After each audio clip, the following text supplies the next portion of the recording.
Mon oncle Shirkou se tourna vers moi et dit « Youssef, range tes affaires, on s'en va ». En recevant cet ordre, je me sentis frappé au cœur comme par un coup de poignard, et je répondis « Par Dieu, si l'on me donnait tout le royaume d'Égypte, je n'irais pas ». L'homme qui parle ainsi n'est autre que Saladin, racontant les débuts pour le moins timides de l'aventure qui fera de lui l'un des souverains les plus prestigieux de l'histoire. Avec l'admirable sincérité qui caractérise tous ses propos, Youssef se garde bien de s'attribuer le mérite de l'épopée égyptienne. « J'ai fini par accompagner mon oncle », ajoute-t-il. « Il a conquis l'Égypte, puis il est mort. Dieu m'a mis alors entre les mains un pouvoir que je n'attendais nullement. De fait, si Saladin émerge bientôt comme le grand bénéficiaire de l'expédition égyptienne, il n'y jouera pas le rôle principal. Noureddin non plus d'ailleurs, même si le pays du Nil est conquis en son nom. Cette campagne, qui dure de 1163 à 1169, aura pour protagonistes trois étonnants personnages. Un vizir égyptien, Shawer, dont les intrigues démoniaques mettront la région à feu et à sang, un roi franc, Amaury, tellement obsédé par l'idée de conquérir l'Égypte qu'il envahira ce pays 5 fois en 6 ans, et un général kurde, Shirkou, le lion, qui s'imposera comme l'un des génies militaires de son temps. Lorsque Shawer s'empare du pouvoir au Caire en décembre 1162, il accède à une dignité et à une charge qui procurent honneur et richesse, mais il n'ignore pas l'envers de la médaille. Sur les 15 dirigeants qui l'ont précédé à la tête de l'Égypte, un seul s'en est sorti vivant.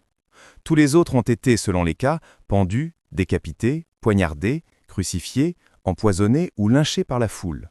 L'un a été tué par son fils adoptif, l'autre par son propre père. Tout cela pour dire qu'il ne faut pas chercher chez cet émir basané, aux tempes grisonnantes, les traces d'un quelconque scrupule. Dès son accession au pouvoir, il s'est hâté de massacrer son prédécesseur et toute sa famille, de s'approprier leur or, leurs bijoux et leurs palais. La roue de la fortune n'en continue pas moins à tourner. Après moins de 9 mois de gouvernement, le nouveau vizir est lui-même renversé par l'un de ses lieutenants, un certain Dirgham. Prévenu à temps, Shawer parvient à quitter l'Égypte sain et sauf et à se réfugier en Syrie, où il cherche à obtenir le soutien de Noureddin pour reprendre le pouvoir. Bien que son visiteur soit intelligent et beau parleur, le fils de Dinki ne lui prête, au début, qu'une oreille distraite. Mais très vite, les événements l'obligent à changer d'attitude. Car, à Jérusalem, on observe de près, semble-t-il, les bouleversements dans le Caire et le théâtre. Depuis février 1162, les Franges ont un nouveau roi à l'ambition indomptable. Maury, Amaury, deuxième fils de Foulques. Visiblement influencé par la propagande de Noureddin, ce monarque de 26 ans essaie de donner de lui-même l'image d'un homme sobre, pieux, porté sur les lectures religieuses et soucieux de justice. Mais la ressemblance n'est qu'apparente. Le roi franc a plus d'audace que de sagesse, et en dépit de sa grande taille et de sa chevelure abondante, il manque singulièrement de majesté. Les épaules anormalement étroites, pris souvent d'accès de rire si longs et si bruyants que son entourage en est embarrassé, il est en outre affligé d'un bégaiement qui ne facilite pas ses contacts avec les autres. Seule l'idée fixe qui l'anime, la conquête de l'Égypte, et sa poursuite à la sable, donne à Maury une envergure certaine. La chose, il est vrai, paraît tentante. Depuis qu'en 1153, les chevaliers occidentaux se sont emparés d'Ascalon, dernier bastion fatimide en Palestine, la route du pays du Nil leur est ouverte. Les vizirs successifs, trop occupés à se battre contre leurs rivaux, ont pris d'ailleurs l'habitude, depuis 1160, de payer un tribut annuel aux Franges pour qu'ils s'abstiennent d'intervenir dans leurs affaires. Au lendemain de la chute de Shawer, Amaury a profité de la confusion qui règne au pays du Nil pour l'envahir, sous le simple prétexte que la somme convenue, 60 000 dinars, n'a pas été payée à temps. Traversant le Sinaï, le long de la côte méditerranéenne, il est venu mettre le siège devant la ville de Bilbès, située sur une branche du fleuve, destinée à se dessécher au cours des siècles suivants. Les défenseurs de la cité sont à la fois stupéfaits et amusés de voir les Franges installer leurs machines de siège autour de leurs murs, car on est en septembre et le fleuve commence sa crue. Il suffit donc aux autorités de faire rompre quelques digues pour que les guerriers occidentaux se voient peu à peu encerclés d'eau. Ils n'ont que le temps de s'enfuir et de regagner la Palestine. Leur première invasion a tourné court, mais elle a eu le mérite de révéler à Alep et à Damas les intentions d'Amaury. Noureddin hésite. S'il n'a aucune envie de se laisser entraîner vers le terrain glissant des intrigues caïrotes, et cela d'autant plus que sunnite fervent, il éprouve une méfiance non dissimulée à l'égard de tout ce qui concerne le califat chiite des Fatimides, il ne tient pas à ce que l'Égypte bascule, avec ses richesses, du côté des Franges, qui deviendrait alors la plus grande puissance de l'Orient. Or, vu l'anarchie qui y règne, le Caire ne tiendra pas longtemps face à la détermination d'Amaury. Bien entendu, Shawer se fait un plaisir de vanter à son hôte les avantages d'une expédition au pays du Nil. Pour l'appâter, il promet, si on l'aide à se réinstaller au pouvoir, de payer tous les frais de l'expédition, de reconnaître la suzeraineté du maître d'Alep et de Damas, et de lui envoyer, chaque année, le tiers des recettes de l'État. Mais surtout, Noureddin doit compter avec son homme de confiance, Shirkuh lui-même, totalement acquis à l'idée d'une intervention armée. Il manifeste même à ce projet un tel enthousiasme que le fils de Zinki l'autorise à organiser un corps expéditionnaire. On pourrait difficilement imaginer deux personnages à la fois aussi étroitement unis et aussi différents que le sont Noureddin et Shirkuh. Alors que le fils de Zinki est devenu, avec l'âge, de plus en plus majestueux, digne, sobre et réservé, l'oncle de Saladin est un officier de petite taille, obèse, borgne, le visage constamment congestionné par la boisson et les excès alimentaires. Quand il entre en colère, il hurle comme un forcené, et il lui arrive de perdre complètement la tête, allant jusqu'à tuer son adversaire. Mais son sale caractère ne déplaît pas à tous. Ses soldats adorent cet homme qui vit constamment parmi eux, partage leur soupe et leurs plaisanteries. Dans les nombreux combats auxquels il a pris part en Syrie, Shirkuh est apparu comme un meneur d'hommes doté d'un immense courage physique. La campagne d'Égypte va révéler ses remarquables qualités de stratège. Car, de bout en bout, l'entreprise sera une véritable gageure. Pour les Franges, il est relativement facile d'atteindre le pays du Nil. Un seul obstacle sur leur chemin, l'étendue semi-désertique du Sinaï. Mais en emportant à dos de chamiot quelques centaines d'outres remplies d'eau, les chevaliers se retrouvent en 3 jours aux portes de Bilbaïs. Pour Shirkuh, les choses sont moins simples. Pour aller de Syrie en Égypte, il faut traverser la Palestine et s'exposer aux attaques des Franges. Le départ du corps expéditionnaire syrien vers le Caire en avril 1164 implique donc une véritable mise en scène. Tandis que l'armée de Noureddin opère une diversion pour attirer Amaury et ses chevaliers au nord de la Palestine, Shirkuh, accompagné de Shawer et d'environ 2000 cavaliers, se dirige vers l'est, suit le cours du Jourdain sur sa rive orientale, à travers la future Jordanie et puis, au sud de la mer Morte, tourne vers l'ouest, franchit le fleuve et chevauche à vive allure en direction du Sinaï. Là, il poursuit sa course, s'éloignant de la route côtière pour éviter d'être repéré. Le 24 avril, il s'empare de Bilbaïs, porte orientale de l'Égypte, et, le 1er mai, il campe sous les murs du Caire. Pris au dépourvu, le vizir d'Irgam n'a pas le temps d'organiser la résistance. Abandonné de tous, il est tué en tentant de s'enfuir et son corps est jeté aux chiens des rues. Shawer est officiellement réinvesti dans sa charge par le calife Fadimid al-Hadid, un adolescent de 13 ans. La campagne éclair de Shirkuh représente un modèle d'efficacité militaire. L'oncle de Saladin n'est pas peu fier d'avoir conquis l'Égypte en si peu de temps, pratiquement sans perte, et d'avoir ainsi damé le pion à Amaury. Mais à peine a-t-il repris le pouvoir que Shawer opère une étonnante volte-face. Oubliant les promesses faites à Noureddin, il somme Shirkuh de quitter l'Égypte dans les plus brefs délais. Abasourdi par tant d'ingratitude et fou de colère, l'oncle de Saladin fait savoir à son ancien allié sa décision de rester quoi qu'il arrive. Le voyant aussi résolu, Shawer, qui ne fait pas vraiment confiance à sa propre armée, envoie une ambassade à Jérusalem pour demander l'aide d'Amaury contre le corps expéditionnaire syrien. Le roi franc ne se fait pas prier. Lui qui cherchait un prétexte pour intervenir en Égypte, que pouvait-il espérer de mieux qu'un appel à l'aide venant du maître du Caire lui-même? Dès juillet 1164, l'armée franque s'engage dans le Sinaï pour la seconde fois. Aussitôt, Shirkuh décide de quitter les environs du Caire, où il campait depuis mai, pour venir se retrancher dans Bilbaïs. Là, semaine après semaine, il repousse les attaques de ses ennemis, mais sa situation paraît désespérée. Très éloigné de ses bases, encerclé par les Franges et leur nouvel allié Shawer, le général kurde ne peut espérer tenir longtemps. Lorsque Noureddin vit comment la situation évoluait à Bilbaïs, racontera Ibn al-Athir quelques années plus tard, il décida de lancer une grande offensive contre les Franges afin de les obliger à quitter l'Égypte. Il écrivit à tous les émirs musulmans pour leur demander de participer au djihad, et il alla attaquer la puissante forteresse de Harim, près d'Antioche. Tous les Franges qui étaient restés en Syrie se rassemblèrent pour lui faire face, parmi eux le prince Bohémond, seigneur d'Antioche, et le comte de Tripoli. Durant la bataille, les Franges furent écrasés. Ils eurent 10 000 morts et tous leurs chefs, dont le prince et le comte, furent capturés. Aussitôt la victoire acquise, Noureddin se fait apporter des étendards croisés, ainsi que les chevelures blondes de quelques Franges exterminés au combat. Puis, plaçant le tout dans un sac, il le confie à l'un de ses hommes les plus avisés en lui disant « Tu vas aller de ce pas à Bilbaïs, tu fais arrangeras pour y pénétrer, et tu remettras ces trophées à Shirkuh en lui annonçant que Dieu nous a accordé la victoire. Il les exposera sur les remparts, et ce spectacle semera la frayeur parmi les infidèles. » De fait, les nouvelles de la victoire de Harim bouleversent les données de la bataille d'Égypte. Elles rehaussent le moral des assiégés et surtout imposent aux Franches de rentrer en Palestine. La capture du jeune Bohémond III, successeur de Rénaud à la tête de la principauté d'Antioche, chargé par Amaury de s'occuper en son absence des affaires du royaume de Jérusalem, ainsi que le massacre de ses hommes, oblige le roi à chercher un compromis avec Shirkuh. Après quelques contacts, les deux hommes s'entendent pour quitter l'Égypte en même temps.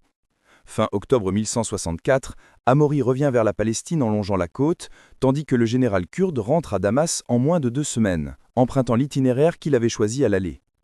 Shirkuh n'est pas mécontent d'avoir pu sortir de Bilbaïs indemne et la tête haute, mais le grand vainqueur de ces 6 mois de campagne est incontestablement Shawer. Il a utilisé Shirkuh pour revenir au pouvoir, puis il s'est servi d'Amaury pour neutraliser le général kurde. Désormais, ils se sont enfuis l'un et l'autre, lui laissant l'entière maîtrise de l'Égypte. Pendant plus de 2 ans, il va s'employer à consolider son pouvoir. Non sans inquiétude pourtant quant à la suite des événements. Car il sait que Shirkuh ne pourra lui pardonner sa trahison. Des informations lui parviennent d'ailleurs régulièrement de Syrie, selon lesquelles le général kurde harcèlerait Noureddin pour entreprendre une nouvelle campagne d'Égypte. Mais le fils de Zinki est réticent. Le statu quo ne lui déplaît pas. L'important est de maintenir les Franges loin du Nil. Seulement, comme toujours, il n'est pas facile de sortir d'un engrenage.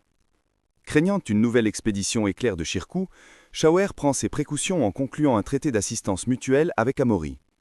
Ce qui conduit Noureddin à autoriser son lieutenant à mettre sur pied une nouvelle force d'intervention, au cas où les Franges interviendraient en Égypte. Shirkuh choisit pour son expédition les meilleurs éléments de l'armée, dont son neveu Youssef. À leur tour, ces préparatifs effraient le vizir, qui insiste auprès d'Amaury pour qu'il lui envoie des troupes. Et au premier jour de 1167, la course vers le Nil reprend. Le roi franc et le général kurde arrivent presque en même temps dans le pays convoité, chacun par sa route habituelle. Shawer et les Franges ont rassemblé leurs forces alliées devant le Caire pour y attendre Shirkuh. Mais celui-ci préfère fixer lui-même les modalités du rendez-vous. Poursuivant sa longue marche commencée à Alep, il contourne la capitale égyptienne par le sud, fait traverser le Nil à ses troupes sur de petites barques, puis remonte sans s'être même arrêté vers le nord. Shawer et Amaury, qui s'attendaient à une apparition venant de l'est, le voient surgir de la direction opposée. Pire, il s'est installé à l'ouest du Caire, près des pyramides de Gizeh, séparé de ses ennemis par le formidable obstacle naturel que constitue le fleuve. De ce camp solidement retranché, il envoie un message au vizir. « L'ennemi franc est à notre portée, lui écrit-il, coupé de ses bases. Unissons nos forces et exterminons-le. L'occasion est favorable. Elle ne se représentera peut-être plus. » Mais Shawer ne se contente pas de refuser. Il fait exécuter le messager et porte la lettre de Shirkuh à Amaury pour lui prouver sa loyauté. En dépit de ce geste, les Franches continuent à se méfier de leur allié qui, ils le savent, dès qu'il n'aura plus besoin d'eux, les trahira. Ils jugent le temps venu de profiter de la proximité menaçante de Shirkuh pour asseoir leur autorité en Égypte. Amaury exige qu'une alliance officielle, scellée par le calife fatimide lui-même, soit conclue entre le Caire et Jérusalem. 2 cavaliers connaissant l'arabe, le cas n'était pas rare parmi les Franges d'Orient, se rendent ainsi à la résidence du jeune Al-Hadid. Shawer, qui tient visiblement à les impressionner, les conduit vers un superbe palais richement orné qu'ils traversent à vive allure, entouré d'une nuée de gardes armés. Puis le cortège franchit une interminable allée voûtée, imperméable à la lumière du jour, avant de se retrouver au seuil d'une immense porte ciselée qui mène à un vestibule, puis à une nouvelle porte. Après avoir parcouru de nombreuses salles ornementées, Shawer et ses invités débouchent sur une cour pavée de marbre et entourée de colonnades dorées, au centre de laquelle une fontaine laisse admirer ses tuyaux d'or et d'argent, tandis que tout autour volent des oiseaux de couleur venus de tous les coins d'Afrique. C'est à cet endroit que les gardes qui les accompagnent les confient aux eunuques qui vivent dans la familiarité du calife. À nouveau, il faut traverser une succession de salons, puis un jardin rempli de fauves apprivoisés, lions, ours, panthères, avant d'atteindre enfin le palais d'Al-Hadid. Ils viennent à peine d'être introduits dans une vaste pièce dont le mur du fond est fait d'une tenture de soie émaillée d'or, de rubis et d'émeraude, que Shower se prosterne 3 fois et dépose son épée à terre. Alors seulement la tenture se soulève et le calife apparaît, le corps drapé de soieries et la face voilée. S'approchant et s'asseyant à ses pieds, le vizir expose le projet d'alliance avec les Franges. Après l'avoir écouté calmement, Al-Hadid, qui n'est alors âgé que de 16 ans, rend hommage à la politique de Shower. Celui-ci s'apprête déjà à se relever lorsque les 2 Franges demandent au prince des croyants de jurer qu'il restera fidèle à l'alliance. Visiblement, pareille exigence fait scandale parmi les dignitaires qui entourent Al-Hadid. Le calife lui-même semble choqué et le vizir se hâte d'intervenir. L'accord avec Jérusalem, explique-t-il à son souverain, est affaire de vie ou de mort pour l'Égypte. Il le conjure de ne pas voir dans la demande formulée par les Franges une manifestation d'irrespect, mais seulement la marque de leur ignorance des coutumes orientales. Souriant à contre-cœur, Al-Hadid tend sa main gantée de soie et jure de respecter l'alliance. Mais un des émissaires francs l'arrête. Un serment, dit-il, doit être prêté main nue. Le gant pourrait être signe d'une trahison à venir. L'exigence fait à nouveau scandale. Les dignitaires chuchotent entre eux que le calife a été insulté. On parle de punir les insolents. Pourtant, sur une nouvelle intervention de Shower, le calife, sans se départir de son calme, se dégante, tend sa main nue et répète mot à mot le serment que lui dictent les représentants de Maury. Aussitôt conclue cette singulière entrevue, Égyptiens et Franges coalisés élaborent un plan pour traverser le Nil et décimer l'armée de Shirkuh qui se dirige désormais vers le sud. Un détachement ennemi, commandé par Amaury, se lance à ses trousses. L'oncle de Saladin veut donner l'impression qu'il est aux abois. Sachant que son principal handicap est d'être coupé de ses bases, il cherche à placer ses poursuivants dans la même situation. Arrivé à plus d'une semaine de marche du Caire, il ordonne à ses troupes de s'arrêter et leur annonce dans une harangue enflammée que le jour de la victoire est arrivé. De fait, l'affrontement a lieu le 18 mars 1167, près de la localité d'El Babin, sur la rive ouest du Nil. Les 2 armées, épuisées par leur course interminable, se jettent dans la mêlée avec la volonté d'en finir une fois pour toutes. Shirkuh a confié à Saladin le commandement du centre en lui ordonnant de reculer dès que l'ennemi aura chargé. De fait, Amaury et ses chevaliers marchent vers lui tous étendards d'or, et lorsque Saladin fait mine de s'enfuir, il se lance à sa poursuite, sans se rendre compte que les ailes droite et gauche de l'armée syrienne leur coupent déjà toute retraite. Les pertes des chevaliers francs sont sévères, mais Amaury réussit à s'échapper. Il revient vers le Caire, où est resté le gros de ses troupes, fermement décidé à se venger au plus vite. Avec la collaboration de Shower, il se prépare déjà à revenir à la tête d'une puissante expédition vers la Haute-Égypte quand parvient une nouvelle à peine croyable. Shirkuh s'est emparé d'Alexandrie, la plus grande ville d'Égypte, située à l'extrême nord du pays, sur la côte méditerranéenne. De fait, au lendemain de sa victoire d'El Babin, l'imprévisible général kurde, sans attendre un seul jour et avant que ses ennemis aient le temps de se reprendre, a traversé à une allure vertigineuse tout le territoire égyptien du sud au nord et a fait une entrée triomphale à Alexandrie. La population du grand port méditerranéen, hostile à l'alliance avec les Franges, a accueilli les Syriens en libérateurs. Shower et Amaury, contraints de suivre le rythme infernal que Shirkuh impose à cette guerre, vont assiéger Alexandrie. Dans la cité, les vivres sont si peu abondants qu'au bout d'un mois, la population, menacée de famine, commence à regretter d'avoir ouvert ses portes au corps expéditionnaire syrien. La situation semble même désespérée le jour où une flotte franque vient mouiller au large du port. Cependant, Shirkuh ne s'avoue pas battu. Il confie le commandement de la place à Saladin, puis, rassemblant quelques centaines de ses meilleurs cavaliers, effectue avec eux une audacieuse sortie nocturne. À bride abattue, il traverse les lignes ennemies, puis chevauche, nuit et jour, jusqu'en Haute-Égypte. À Alexandrie, le blocus devient de plus en plus rigoureux. À la famine s'ajoutent bientôt les épidémies, ainsi qu'un pilonnage quotidien par catapulte. Pour le garçon de 29 ans qu'est Saladin, la responsabilité est lourde. Mais la diversion opérée par son oncle va porter ses fruits. Shirkuh n'ignore pas que Maury est impatient d'en finir avec cette campagne et de rentrer vers son royaume, constamment harcelé par Noureddin. En ouvrant un nouveau front dans le sud, au lieu de se laisser enfermer à Alexandrie, le général kurde menace de prolonger indéfiniment le conflit. En Haute-Égypte, il organise même un véritable soulèvement contre Shower. amenant de nombreux paysans en armes à se joindre à lui. Quand ses troupes sont suffisamment importantes, il s'approche du Caire et envoie à Maury un message habilement libellé. « Nous perdons tous deux notre temps ici », lui fait-il dire en substance. Si le roi voulait bien considérer les choses calmement, il s'apercevrait clairement qu'après m'avoir chassé de ce pays, il n'aura fait que servir l'intérêt de Shawer.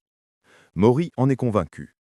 Très vite, on parvient à un accord, le siège d'Alexandrie est levé et Saladin quitte la ville, salué par une garde d'honneur. En août 1167, les deux armées repartent, comme 3 ans auparavant, vers leurs pays respectifs. Noureddin, satisfait de récupérer l'élite de son armée, souhaite ne plus se laisser entraîner dans ces stériles aventures égyptiennes. Et pourtant, dès l'année suivante, comme une sorte de fatalité, la course vers le Nil va reprendre. En quittant le Caire, Maury avait cru bon d'y laisser un détachement de chevaliers chargés de veiller à la bonne application du traité d'alliance. Une de leurs missions consistait notamment à contrôler les portes de la cité et à protéger les fonctionnaires francs chargés d'encaisser le tribut annuel de 100 000 dinars que Shawer avait promis de payer au royaume de Jérusalem. Un impôt aussi lourd, joint à la présence prolongée de cette force étrangère, ne pouvait que provoquer le ressentiment des citadins. L'opinion s'est donc peu à peu mobilisée contre les occupants. On chuchote, et dans l'entourage même du calife, qu'une alliance avec Noureddin serait un moindre mal. Des messages commencent à circuler, à l'insu de Shawer, entre le Caire et Alep. Le fils de Zinki, peu pressé d'intervenir, se contente d'observer les réactions du roi de Jérusalem. Ne pouvant ignorer cette rapide montée de l'hostilité, les chevaliers et les fonctionnaires francs installés dans la capitale égyptienne prennent peur. Ils envoient des messages à Maury pour qu'il vienne à leur secours. Le monarque commence par hésiter. La sagesse lui commande de retirer sa garnison du Caire et de se contenter du voisinage d'une Égypte neutre et inoffensive. Mais son tempérament l'incline à la fuite en avant. Encouragé par la récente arrivée en Orient d'un grand nombre de chevaliers occidentaux, impatients de casser du sarrasin, il se décide en octobre 1168 pour la 4e fois à lancer son armée à l'assaut de l'Égypte. Cette nouvelle campagne débute par une tuerie aussi affreuse que gratuite. Les Occidentaux s'emparent en effet de la ville de Bilbeis, où, sans aucune raison, ils massacrent les habitants, les hommes, les femmes et les enfants, aussi bien les musulmans que les chrétiens de rite copte. Comme le dira très justement Ibn al-Athir, si les franges s'étaient mieux conduits à Bilbeis, ils auraient pu prendre le Caire le plus facilement du monde, car les notables de la ville étaient prêts à la livrer. Mais en voyant les massacres perpétrés à Bilbeis, les gens décidèrent de résister jusqu'au bout. De fait, à l'approche des envahisseurs, Shawer ordonne de mettre le feu à la vieille cité du Caire. 20 000 cruches de naphte sont déversées sur les échoppes, les maisons, les palais et les mosquées. Les habitants sont évacués vers la ville nouvelle, fondée par les Fatimides au Xe siècle, et qui groupe essentiellement les palais, les administrations, les casernes, ainsi que l'université religieuse d'Al-Azhar. Pendant 54 jours, l'incendie fait rage. Entre-temps, le vizir a essayé de maintenir le contact avec Amaury pour le convaincre de renoncer à sa folle entreprise. Il espère y parvenir sans une nouvelle intervention de Shirkuh. Mais au Caire, son parti faiblit. Le calife Al-Adid en particulier prend l'initiative d'envoyer une lettre à Noureddin lui demandant de voler au secours de l'Égypte. Pour émouvoir le fils de Zinki, le souverain fatimide a joint à sa missive des mèches de feu. « Ce sont, lui explique-t-il, les cheveux de mes femmes. Elles te supplient de venir les soustraire aux outrages des franges. » La réaction des Noureddin à ce message angoissé nous est connue grâce à un témoignage particulièrement précieux qui n'est autre que celui de Saladin, cité par Ibn al-Athir. Quand les appels d'Al-Hadid arrivèrent, Noureddin me convoqua et m'informa de ce qui se passait. Puis il me dit « Va voir ton oncle Shirkuh à Homs et presse-le de venir ici au plus vite, car cette affaire ne souffre aucun délai. » Je quittai Alep, et à 1 mille de la cité, je rencontrai mon oncle qui venait précisément pour cette affaire.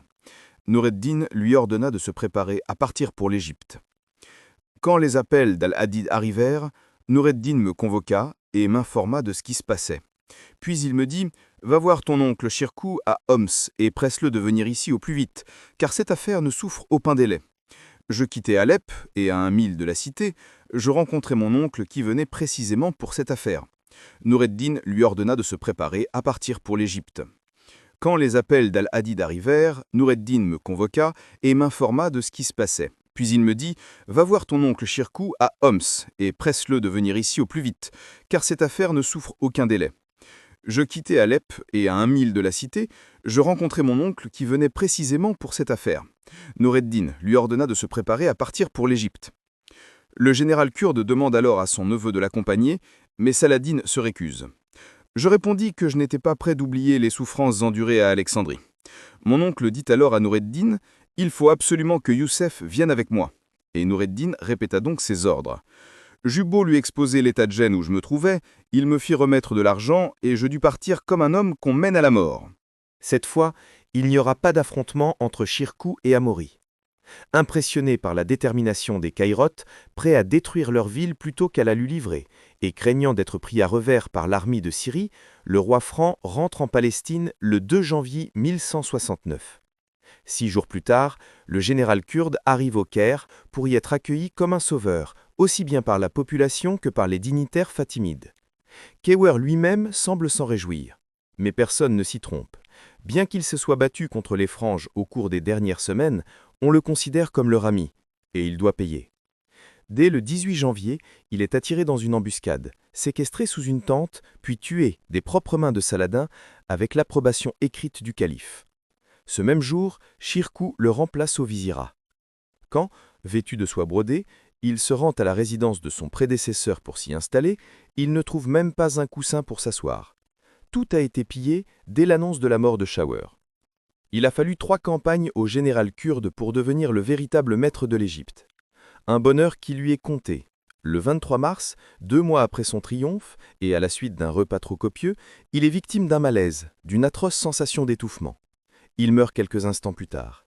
C'est la fin d'une épopée, mais le début d'une autre, dont le retentissement sera infiniment plus grand. À la mort de Shirkuh, racontera Ibn al-Athir, les conseillers du calife Al-Adid lui suggérèrent de choisir Youssef comme nouveau vizir, parce qu'il était le plus jeune et semblait le plus inexpérimenté et le plus faible des émirs de l'armée. De fait, Saladin est convoqué au palais du souverain, où il reçoit le titre d'Al-Malik an-Nasser, le roi victorieux, ainsi que les parures distinctives des vizirs, un turban blanc broché d'or, une robe avec une tunique doublée d'écarlate, une épée incrustée de pierreries, une jument alezane avec une selle et une bride ornée d'or ciselé et de perles, et bien d'autres objets précieux. En sortant du palais, il se dirige en grand cortège vers la résidence vizirale. En quelques semaines, Youssef parvient à s'imposer. Il élimine les fonctionnaires fatimides, dont le loyalisme lui semble douteux, les remplace par ses proches, écrase sévèrement une révolte au sein des troupes égyptiennes, repousse enfin, en octobre 1169, une lamentable invasion franque, celle que mène Amaury, arrivé en Égypte pour la 5e et dernière fois, avec l'espoir de s'emparer du port de Damiette, dans le delta du Nil. Manuel Comnène, inquiet de voir un lieutenant de Noureddin à la tête de l'État fatimide, a accordé aux Francs le soutien de la flotte byzantine. Mais en vain.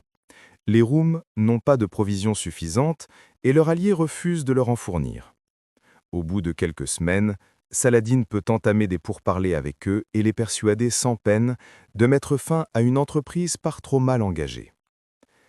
Il n'a donc pas fallu attendre la fin de 1169 pour que Youssef soit le maître incontesté de l'Égypte.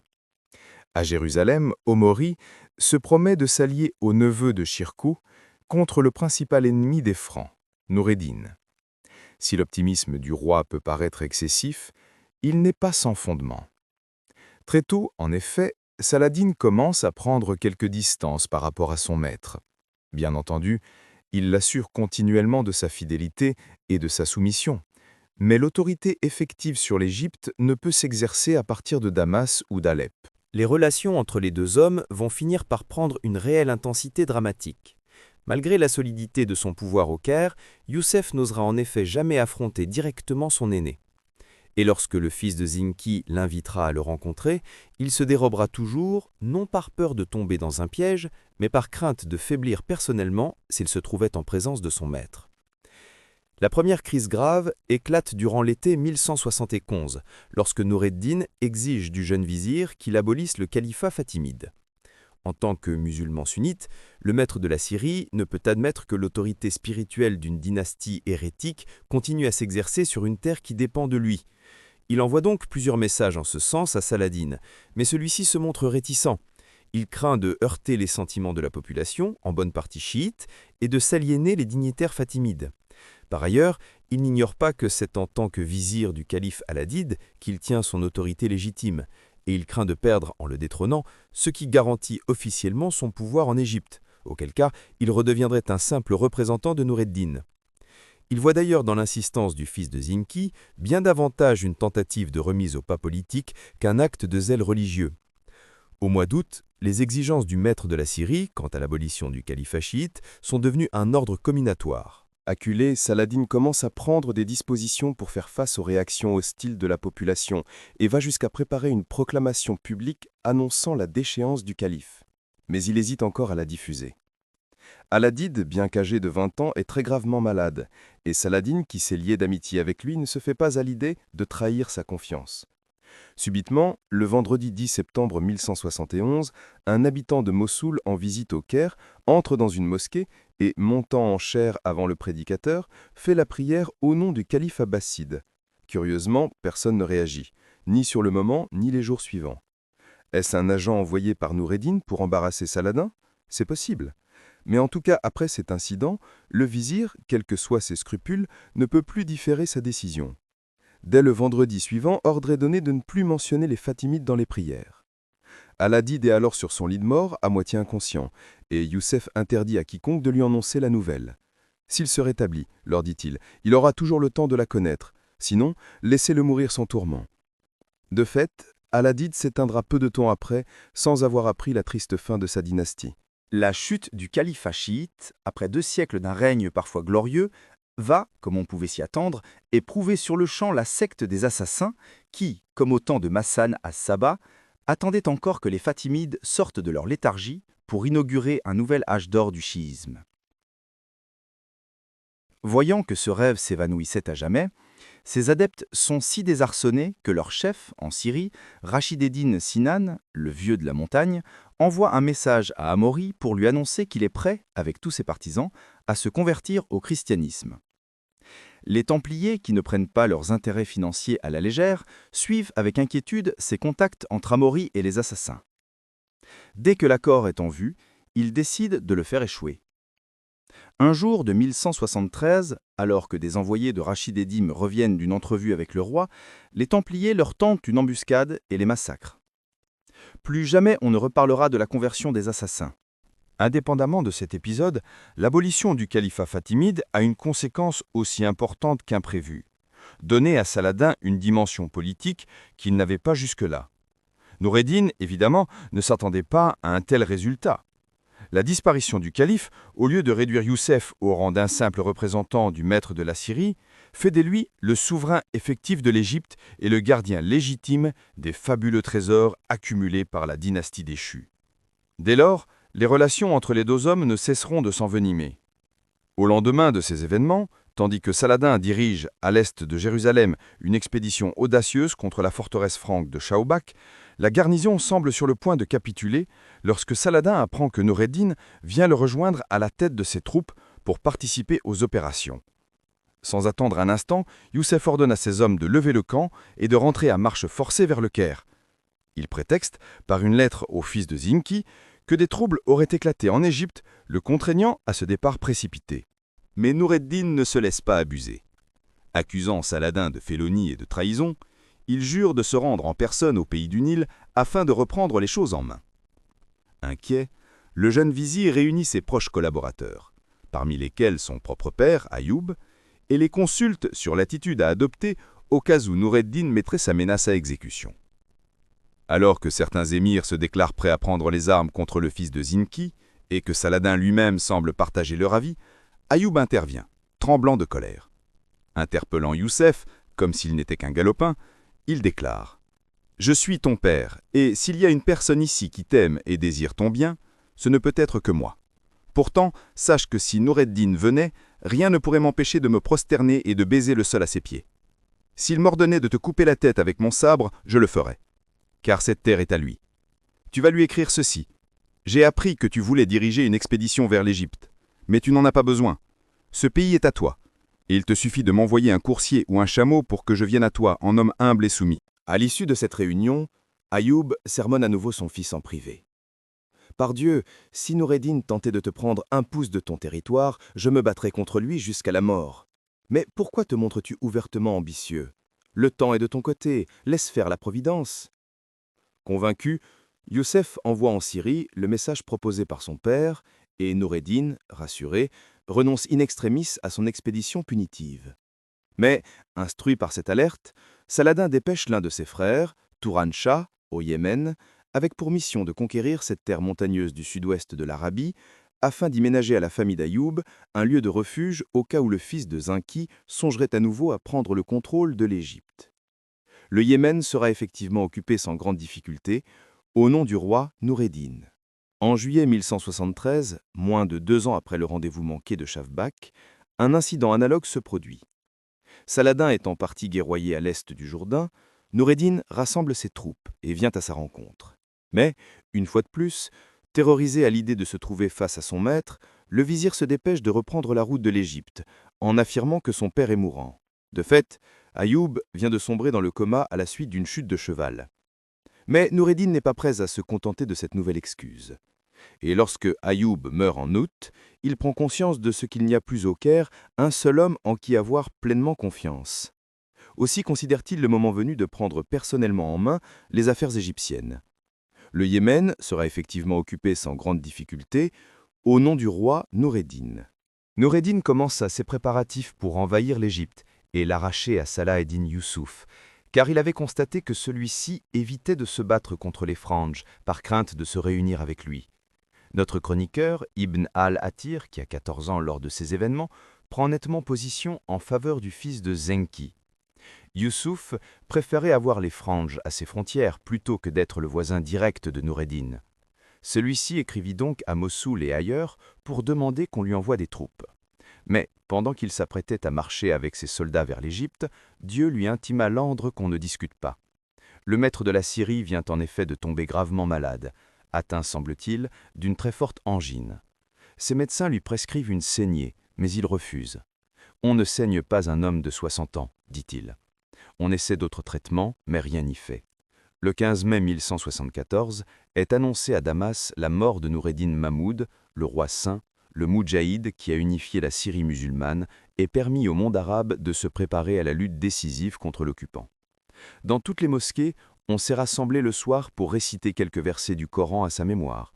En dépit de son conflit les dernières années avec Saladin, celui-ci, avec le temps, apparaîtra bien davantage comme son continuateur que comme son rival. Dans l'immédiat, toutefois, c'est la rancœur qui domine parmi les parents et les collaborateurs du disparu, qui craignent de voir Youssef profiter de la confusion générale pour attaquer la Syrie. Aussi, pour gagner du temps, évite-t-on de notifier au Caire la nouvelle. Mais Saladin, qui a des amis partout, envoie à Damas, par pigeon voyageur, un message subtilement libellé. Une nouvelle nous est parvenue de chez l'ennemi maudit au sujet du maître Noureddin. Si, à Dieu ne plaise, la chose s'avérait exacte, il faudrait surtout éviter que la division ne s'installe dans les cœurs et que la déraison ne s'empare des esprits, car seul l'ennemi en tirerait profit. En dépit de ces paroles conciliantes, l'hostilité soulevée par l'ascension de Saladin sera farouche.